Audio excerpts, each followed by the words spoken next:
এই জন্যে আমি বারবার আপনাদেরকে মনে করে একটা কথা, আমার জীবন থেকে উপলব্ধি করি একটা কথা, যে একমাত্র আল্লাহ ছাড়া এই পৃথিবীতে এবং পরকালে আমাদের আপন বলে কেউ নাই। বাকি সবাই সবার স্বার্থের জন্য আছে। মানুষ মানুষের অবস্থানকেই মূল্যায়ন করে, মানুষ মানুষের অবস্থানকেই মূল্যায়ন করে।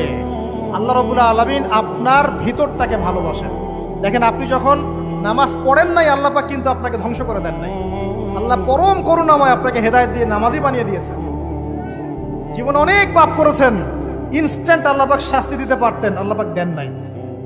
আল্লাহ আপনাকে ভালোবাসেন, আল্লাহ আমাকে ভালোবাসেন। আল্লাহ পাকের এই ভালোবাসার ঋণটা শোধ করার জন্য হলেও নামাজি হয়ে যান, আল্লাহর পথে ফিরে আসেন, দিনের জন্য কিছু করেন, দিনের ফিকির করেন, পড়াশোনা করেন।